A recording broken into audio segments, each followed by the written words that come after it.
A child is born in North Korea, but the moment that innocent child is born, he is declared a traitor. North Korea is known for having some of the strictest laws in the world, and some of them are so unbelievable that they are hard to accept as real. For example, elections are held there, but there is no choice when it comes to voting.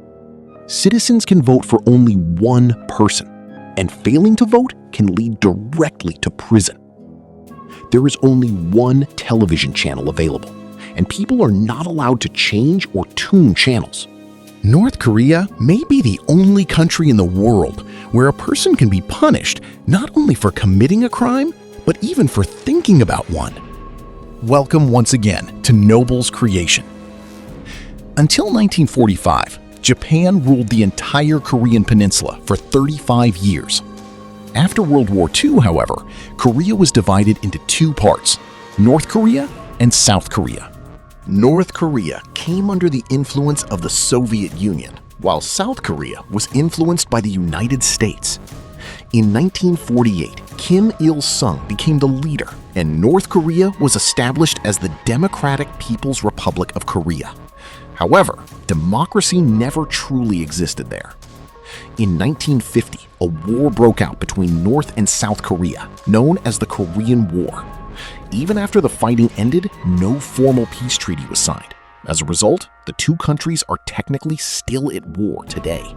To maintain power, North Korea has been ruled by only one family.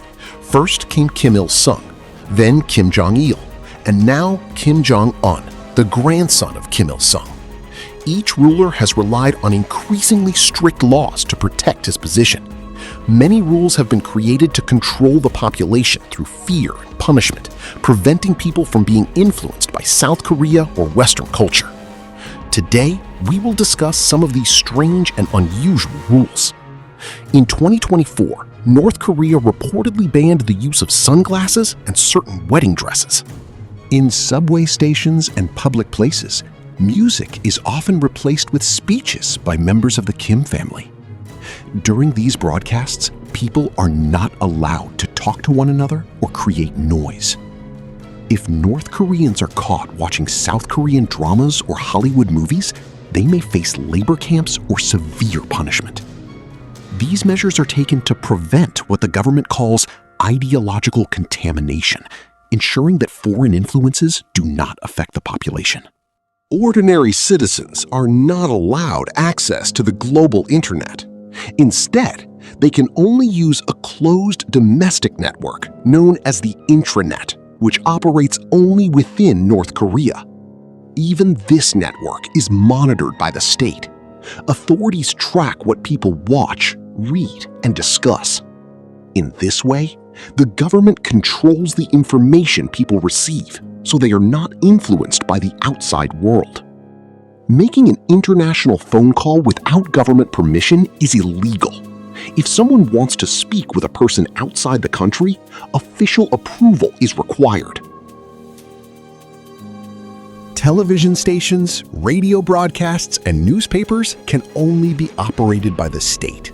The idea of independent media is virtually impossible.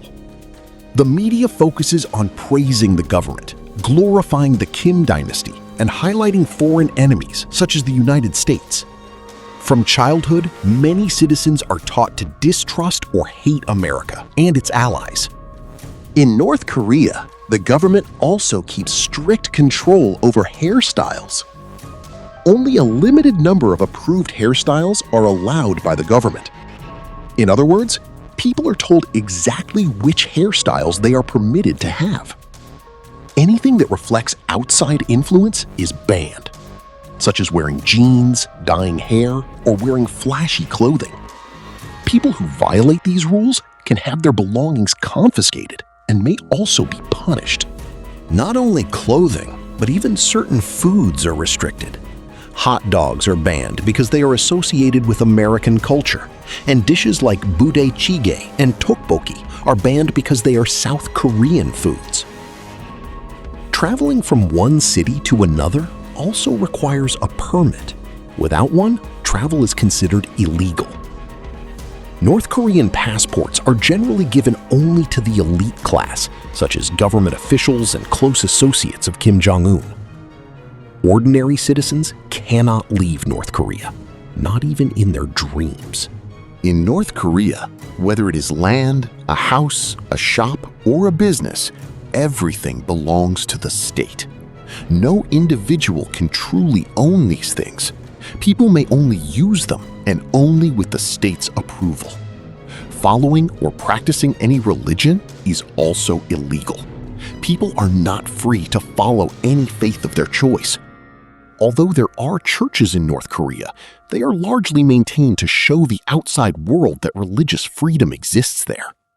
In reality, those who genuinely try to practice religion may be sent to labor camps.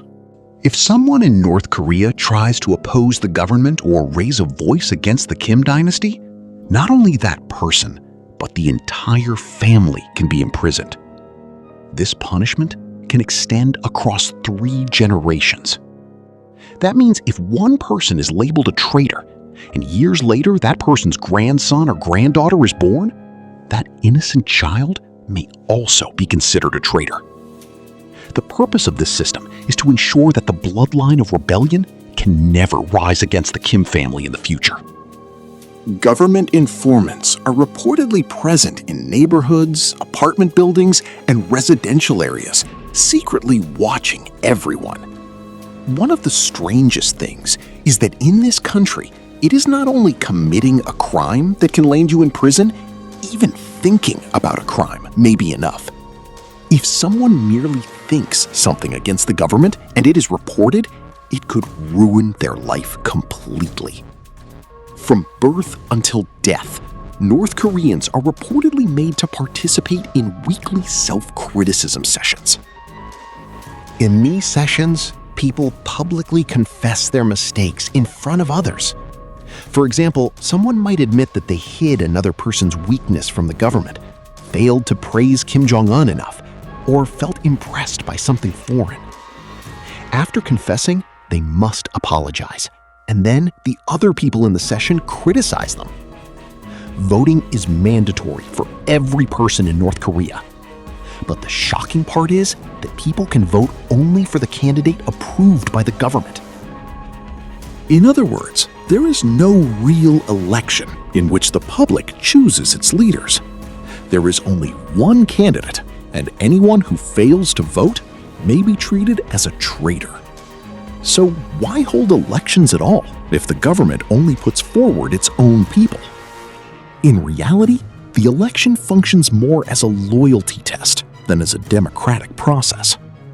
When 100% of the people vote for the same candidate, the government presents it as proof of its power and national unity. North Korea also has a national assembly called the Supreme People's Assembly. But its job is not to make decisions. Its role is simply to approve the decisions already made by Kim Jong-un. All North Korean citizens are expected to memorize the government's 10 principles for the establishment of a monolithic ideological system. If someone even hesitates while reciting them, they may be treated like a traitor. Not a single one of these 10 principles exists without mentioning Kim Il-sung. Every television set in North Korea is preset to state-run channels such as Korean Central Television. This means people cannot freely change channels, and trying to tune into other channels is illegal. Imported televisions reportedly have NTSC tuners disabled in advance. Even bicycles in North Korea must be registered and have license plates. People are required to pass a road safety test and obtain a license even to ride a bicycle. Clothing with foreign logos, slogans, or flags is strictly not allowed in North Korea. The government views such things as symbols of outside cultural influence and wants people to embrace only North Korean identity. These strict laws do not apply only to citizens. Even tourists must follow them. Tourists are required to stay with a guide and are allowed to visit only the locations approved by the North Korean government. They are not allowed to freely talk to local people or openly take photographs. And if a tourist wants to interview a resident, it cannot be done without the tour guide's permission. Mobile phones and computers are allowed in North Korea. However, everything from USB drives to phone memory is checked regularly. If any content from the outside world is found, the person may be punished. North Korea has an extremely inhumane social classification system called songbun. This system means that the course of a child's life is decided from the moment of birth, and it is based on the family's history. For example, there are 3 main classes: core, wavering, and hostile. The first category, known as the core class, includes people whose ancestors took part in Kim Il-sung's revolution, or who were workers or soldiers during the Korean War. These people are considered the most loyal to the government. They are given the best jobs, such as high-ranking positions in the government or military, and they are allowed to live in the capital city, Pyongyang. Only this class is generally allowed to own cars. The second class is called the wavering class.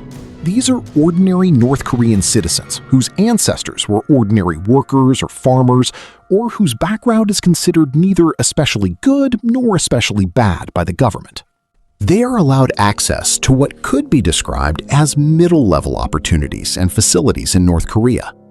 The third category is the hostile class. This includes people whose ancestors once followed a religion or had any kind of relationship with South Korea. The North Korean government sees them as disloyal or dangerous and places them at the very bottom of society. They are often assigned the worst jobs, such as mining, hard labor, or sanitation work. Now moving on. In North Korea, electricity, water, and gas are all rationed, and their consumption is closely monitored. From the age of 17, every citizen is required to serve in the military for around 10 years, whether male or female. Whenever a member of the Kim family dies, or on the death anniversaries of Kim Il-sung and Kim Jong-il, public mourning is mandatory. If someone does not cry or does not appear sad enough, their loyalty may be questioned. Every home is required to display portraits of Kim Il-sung and Kim Jong-il, and keeping those portraits clean is considered a duty. To enforce ideological loyalty, school children are made to memorize speeches by Kim Il-sung and Kim Jong-il. North Korea is so isolated from the rest of the world that even its calendar is different. It uses the Juche calendar. The Juche calendar began in 1912, which is the birth year of North Korea's founding leader, Kim Il-sung. That means the year 1912 is considered Juche 1 in North Korea. So in the year 2025, the calendar year there would be Juche 114. There are several reasons why North Korea remains so cut off from the rest of the world. First, the Kim regime fears that if people learn the truth about the outside world, they may turn against the government. That is why media, travel, and internet access are all heavily restricted. Second, international sanctions imposed because of North Korea's nuclear program have pushed the country even further into isolation. It is also worth mentioning that some of these rules may have changed by now, or even more dangerous rules may have replaced them. No one truly has fully updated information about what is happening inside North Korea today. Much of this information was leaked by people who managed to escape from North Korea after 1953. Different areas are also monitored with the help of spy satellites. Some North Koreans have secretly recorded footage and smuggled USB drives through China to get information out. Hopefully, you will also give this video plenty of likes and shares. Thank you very much for your kind and loving comments.